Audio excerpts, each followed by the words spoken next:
ಹರಿ ಓಂ ಎಲ್ಲರಿಗೂ. ನಾನು ಇಲ್ಲಿ ಎಲ್ಲರಿಗೂ ಶ್ಲೋಕ ಅಥವಾ ಸ್ತೋತ್ರನ ಕಲಿಬೇಕು ಅಂತ ಆಸೆ ಇರುತ್ತೆ ಅಲ್ವಾ. ಆಸಕ್ತಿ ಇರೋರು ಪಾಪ ಅದನ್ನು ಉಚ್ಚಾರಣೆ ಮಾಡಲಿಕ್ಕೆ ಬರೋದಿಲ್ಲ ಅಂತ ಏನು ಮಾಡ್ತಾರೆ, ಇಲ್ಲ ಕೇಳಿಸ್ಕೊಳ್ತಾರೆ, ಇಲ್ಲ ಅಂತಂತಂದರೆ ಮನಸ್ಸಲ್ಲೇ ಅವರಿಗೆ ಹೇಗೆ ಬರುತ್ತೋ ಹಾಗೆ ಹೇಳಿಕೊಂಡು ಸುಮ್ಮನಾಗಿ ಹೋಗ್ತಾರೆ. ನಿಮಗೂ ಕಲಿಯೋಕೆ ಆಸಕ್ತಿ ಇದೆಯಾ, ನಿಮಗೂ ಕಲಿಯೋ ಇಂಟ್ರೆಸ್ಟ್ ಇದೆಯಾ? ಹಾಗಿದ್ರೆ ನನ್ನ ವಿಡಿಯೋನ ಪ್ರತಿದಿನ ನಾನು ಅಪ್ಲೋಡ್ ಮಾಡ್ತೀನಿ. ನೀವು ನೋಡಿ ನಾನು ಯಾವ ರೀತಿ ಶ್ಲೋಕನ ನಾನು ಹೇಳ್ಕೊಡ್ತೀನಿ ಅಂತಂದ್ಬಿಟ್ಟು ನೀವು ಕಲೀಲಿಕ್ಕೆ ನಿಮಗೂ ಈಸಿ ಆಗುತ್ತೆ. ನಾನಿಲ್ಲಿ ಏನು ಮಾಡ್ತಾ ಇದ್ದೀನಿ ಅಂತಂದರೆ, ಸ್ತೋತ್ರ ಅಂದಿದ ತಕ್ಷಣ ಎಲ್ಲರಿಗೂ ಸ್ವಲ್ಪ ಭಯ ಆಗುತ್ತೆ. ಯಾಕೆ ಅಂತಂದರೆ ಸ್ತೋತ್ರಗಳಲ್ಲಿ ನಮಗೆ 12ರಿಂದ 15 ಸ್ಟ್ಯಾನ್ಸರ್ಸು, ಇಲ್ಲಾಂದರೆ ಕೆಲವೊಂದು ಸ್ತೋತ್ರಗಳಲ್ಲಿ ಇನ್ನೂ ಸ್ವಲ್ಪ ಜಾಸ್ತಿನೇ ನಮಗಿರುತ್ತೆ. ಅದು ಉಚ್ಚಾರಣೆ ಮಾಡಲಿಕ್ಕೆ ಕಷ್ಟ ಆಗುತ್ತೆ. ಮತ್ತು ಕೆಲವೊಂದು ಸಲ ಏನಪ್ಪ ಇಷ್ಟೊಂದು ಒಟ್ಟಿಗೆ ಹೇಗೆ ಕಲಿಯೋದು ಅನ್ನೋದು ಕೂಡ ನಮಗೆ ಅನಿಸುತ್ತೆ. ನಾವು ಮನುಷ್ಯರಲ್ವಾ, ಸಹಜ, ನಮಗೆ ಅದು ಅನಿಸೋದು ತಪ್ಪಿಲ್ಲ.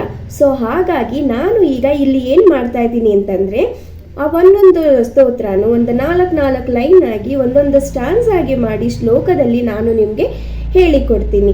ಹಾಗಾಗಿ ನಿಮಗೂ ಕಲೀಲಿಕ್ಕೆ ಈಸಿ ಆಗುತ್ತೆ. ಮತ್ತು ಆ ಒಂದು ದೊಡ್ಡ ಸ್ತೋತ್ರನೂ ಆರಾಮಾಗಿ ನೀವು ಪಠಿಸ್ಬೋದು. ನಿಮಗೆ ನಾನು ಹೇಳ್ಕೊಡೋ ಸ್ತೋತ್ರ ಶ್ಲೋಕ ಇಷ್ಟ ಆಗಿದೆ ಅಂತಂದರೆ ಪ್ಲೀಸ್ ನನ್ನ ಚಾನಲ್ನ ಸಬ್ಸ್ಕ್ರೈಬ್ ಮಾಡ್ಕೊಳ್ಳಿ, ಲೈಕ್ ಮಾಡಿ, ಕಮೆಂಟ್ ಮಾಡಿ, ಮತ್ತು ಆದಷ್ಟು ಜನಕ್ಕೆ ಶೇರ್ ಮಾಡಿ. ಓಕೆನಾ? ಬನ್ನಿ ಈಗ ಒಂದೊಂದೇ ಶ್ಲೋಕಗಳನ್ನ ಕಲಿಯೋಣ. ಹರಿ ಓಂ ಎಲ್ಲರಿಗೂ. ಈಗ ಸಂಕಟನಾಶನ ನಾಮ ಶ್ರೀ ಗಣೇಶ ಸ್ತೋತ್ರ 7ನೇ ಶ್ಲೋಕನ ಕಲ್ತ್ಕೊಳ್ಳೋಣ. ಜಪೇತ್ ಗಣಪತಿ ಸ್ತೋತ್ರಂ ಷಡ್ಭಿರ್ಮಾಸ ಹಿ ಫಲಂ ಲಭೇತ್ ಸಂವತ್ಸರೇಣ ಸಿದ್ಧಿಂಚ ಲಭತೆ ನಾತ್ರ ಸಂಶಯಃ. ಮತ್ತೊಮ್ಮೆ ಹೇಳೋಣ. ಜಪೇತ್ ಗಣಪತಿ ಸ್ತೋತ್ರಂ ಷಡ್ಭಿರ್ಮಾಸ ಹಿ ಫಲಂ ಲಭೇತ್ ಸಂವತ್ಸರೇಣ ಸಿದ್ಧಿಂಚ ಲಭತೆ ನಾತ್ರ ಸಂಶಯಃ.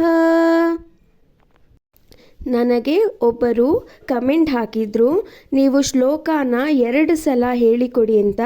ಹಾಗಾಗಿ ಆ ಒಂದು ಕಮೆಂಟ್ನ ನಾನು ತಗೊಂಡು ನಾನಿವಾಗ ಒಂದು ಶ್ಲೋಕನ 2 ಟೈಮ್ಸ್ನ ಹೇಳ್ತಾ ಇದ್ದೀನಿ. ಸೊ ನಿಮಗೆ ಕಲೀಲಿಕ್ಕೆ ಈಸಿ ಆಗುತ್ತೆ ಅಂತ. ಓಕೆನಾ?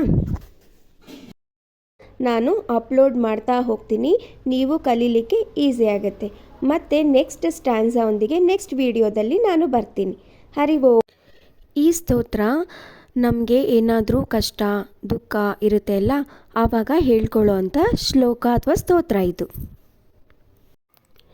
ನಾನು ನೆಕ್ಸ್ಟ್ ಶ್ಲೋಕನ ನೆಕ್ಸ್ಟ್ ವಿಡಿಯೋದಲ್ಲಿ ಅಪ್ಲೋಡ್ ಮಾಡ್ತೀನಿ. ಇದು ಗಣೇಶಂದು ಫುಲ್ಲು ಸ್ತೋತ್ರ. ಇದೇ ಥರ ಪ್ರತಿ ವಿಡಿಯೋದಲ್ಲಿ ಒಂದೊಂದು ಸ್ಟ್ಯಾನ್ಸ ಹೇಳ್ಕೊಡ್ತಾ ಹೋಗ್ತೀನಿ, ನಿಮಗೂ ಈಸಿ ಆಗುತ್ತೆ. ಓಕೆ? ನೋಡಿದ್ರಾ? ಇಷ್ಟ ಆಯಿತಾ? ತುಂಬ ಚಿಕ್ಕದಾಗಿದೆ, ಚೊಕ್ಕವಾಗಿದೆ, ಮತ್ತು ಈಸಿಯಾಗೂ ಕಲಿಬೋದು. ಹೌದಲ್ವಾ? ನಿಮ್ಮೆಲ್ಲರಿಗೂ ನಾನು ಹೇಳ್ಕೊಡೋ ಶ್ಲೋಕ ಸ್ತೋತ್ರ, ಮುಂದೆ ಹೇಳ್ಕೊಡೋ ಅಂಥ ಸಹಸ್ರನಾಮಗಳು ನಿಮಗಿಷ್ಟ ಆದರೆ ನನ್ನ ಚಾನಲ್ನ ಸಬ್ಸ್ಕ್ರೈಬ್ ಮಾಡ್ಕೊಳ್ಳಿ, ಲೈಕ್ ಮಾಡಿ, ಕಮೆಂಟ್ ಮಾಡಿ, ಮತ್ತು ಆದಷ್ಟು ಜನಕ್ಕೆ ಶೇರ್ ಮಾಡಿ.